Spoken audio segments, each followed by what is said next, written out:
table, demanding exactly half of my ranch. He and my brother thought they had backed me into a corner, completely unaware that the trap they'd built was about to snap shut on themselves.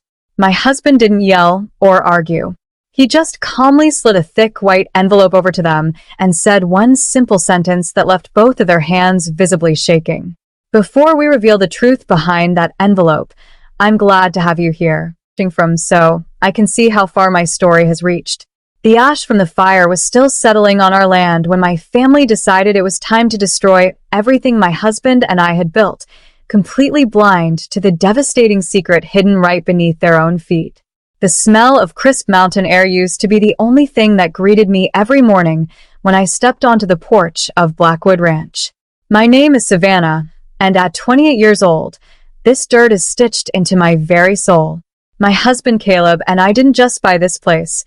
We built it with our own bare hands, sweat, and a determination that most people in my family could never wrap their minds around. To my parents and my younger brother, Austin, I was always the eccentric black sheep, the stubborn girl who chose calloused hands and muddy boots over the polished, easy life they desperately chased in the city. They always made sure I knew exactly where I stood on their totem pole, pouring all their affection, praise, and financial support into Austin while expecting me to settle for their leftovers. But they severely underestimated the inheritance my late grandfather left me. It wasn't a mountain of cash or a thriving corporate empire. It was just a neglected, overgrown piece of forgotten land that everyone else had completely written off as worthless. While my family openly mocked my choice to live out here, Caleb and I poured every single dime and ounce of energy we had into turning these wild pastures into a beautiful, thriving cattle ranch. We created a life of true independence out here, completely blind to the fact that our hard-earned success was quietly breeding a deep, toxic resentment back home. The sky turned a violent, bruised orange the night our world shattered. It started with a sudden, suffocating scent of smoke cutting through the crisp mountain air, followed by the terrifying, frantic screams of our livestock. A massive fire had broken out in the old timber barn, fed by the dry summer wind, and within minutes, the greedy flames were consuming our fences and leaping toward the main pastures. Caleb and I fought like hell in the blinding heat, coughing through thick ash as we desperately tried to tear open gates and guide our panicked horses to safety. My hands were blistered, and my heart was hammering against my ribs when I realized the fire was moving toward our main equipment sheds.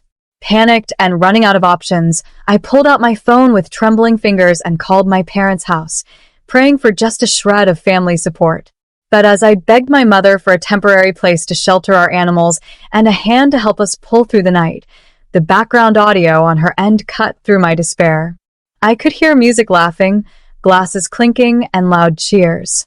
My mother's voice came through the line, cold and completely indifferent, explaining that they were entirely too busy celebrating Austin's lavish 35th birthday party at a high-end restaurant to bother coming down to a smoky field. She told me to call the local authorities and hung up, leaving us completely abandoned to face the burning ruins of our life alone in the dark.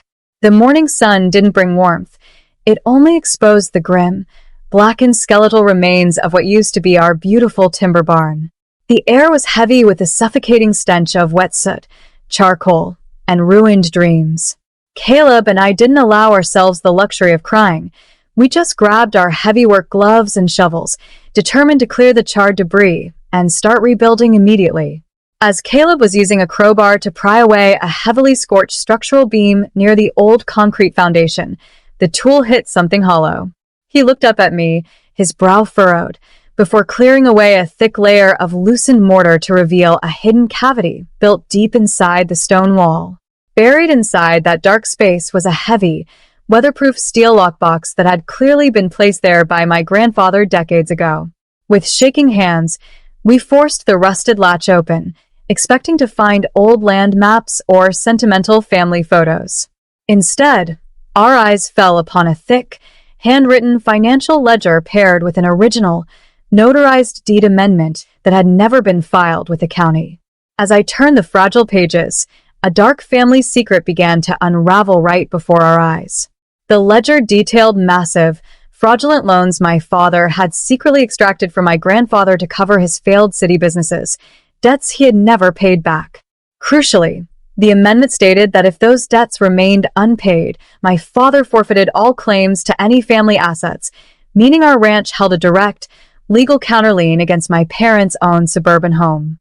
The funeral flowers of our hard work hadn't even fully turned to ash before the vultures descended upon Blackwood Ranch. Just 3 days after the fire, a sleek, expensive SUV rolled down our gravel driveway, kicking up a cloud of dust that settled over the blackened pastures.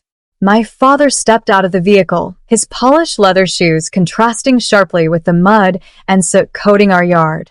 Right behind him was Austin, sporting a designer jacket and a smug, patronizing smile that made my stomach instantly churn.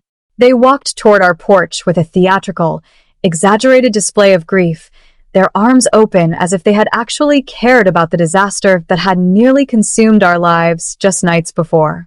"Oh, Savannah, look at this terrible tragedy," my father said, his voice dripping with a synthetic sympathy that didn't match the cold calculation in his eyes. He didn't even ask if we were hurt before he unzipped his leather briefcase and pulled out a thick manila folder. The false warmth vanished instantly, replaced by a sharp, business-like hostility. He shoved a stack of outdated legal documents into my hands, aggressively declaring that a hidden clause in my late grandfather's original estate paperwork dictated he was legally owed exactly 50% of the inheritance, which meant half of my entire ranch's land value. Austin leaned against the porch railing, coldly explaining that since the fire had proven we couldn't properly manage or protect this valuable property alone, it was only fair that we signed over their half immediately. My father's jaw set into a rigid line as he took a step closer, intentionally trying to use his height to intimidate me on my own front porch. "If you don't sign these papers today, Savannah, we will tie this entire ranch up in probate court before the month is over," he threatened, his voice dropping into a harsh, unyielding ultimatum. "We have a team of corporate lawyers ready to file injunctions that will freeze your business accounts, halt your rebuilding efforts, and drain every single dime you and Caleb have left in legal fees.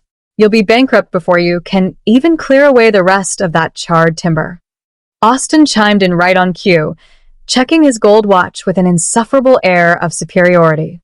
He casually boasted about how this massive land payout was exactly what he needed to fully fund his next big city tech venture, showing absolutely zero remorse for the fact that his own sister had almost lost her entire livelihood to a raging inferno just days prior. To them, my tragedy was nothing more than a convenient, golden opportunity to extract cash from a piece of land they had always despised. Instead of letting the anger consume me, I felt a strange, cold wave of absolute clarity wash over me. I looked over at Caleb, who was leaning quietly against the doorframe, his hand resting casually on the strap of the weatherproof steel lockbox we had recovered from the foundation. I took a deep breath and deliberately played along, nodding my head slowly to let my father and brother believe their aggressive pressure tactics were actually working. I let them talk, smile, and expose the full, unchecked depth of their ugly entitlement, completely unaware that they were walking straight into the trap my grandfather had set for them decades ago. The smug satisfaction on my father's face was practically radiant as he tapped his fingers on the legal documents, fully believing he had backed me into an inescapable corner. But before he could utter another arrogant word, Caleb calmly stepped forward into the center of the porch, utterly cutting off my father's aggressive rant without ever raising his voice. The quiet intensity in my husband's eyes immediately halted their smirks. Caleb pulled a thick, pristine white envelope from behind his back and slid it smoothly across the wooden table right into the center of their paperwork. He locked eyes with my father, his expression completely unreadable, and delivered a devastating single sentence that pierced through the humid air. "That's why you came, right?" My father frowned, his brow furrowing in confusion as his hand reached out to rip open the seal. But as he pulled out the contents, the color instantly drained from his face, leaving him a ghastly shade of gray. Inside wasn't a signed surrender of the ranch. It was my grandfather's original handwritten ledger and the unfiled deed amendment. Austin leaned over his shoulder, his eyes widening in pure horror as they stared at the ironclad proof of the millions my father had fraudulently stolen from the family estate years ago. Their eyes dived straight down to the legal clause detailing the massive counterlien we now held against their own suburban home. The sheer panic in the air became heavy and suffocating.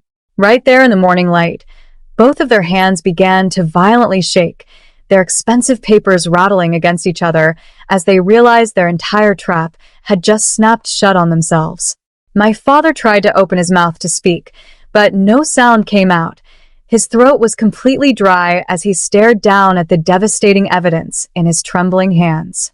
They instantly realized that pushing their fraudulent legal claim would leave me with no choice but to hand these files over to the authorities, triggering severe criminal charges for grand larceny and elder abuse that would send them both straight to a federal prison. Without a single word of argument left in them, my father grabbed Austin's pen, his hand shaking violently as he signed the total waiver of liability we shoved in front of him, legally forfeiting any claim to Blackwood Ranch forever.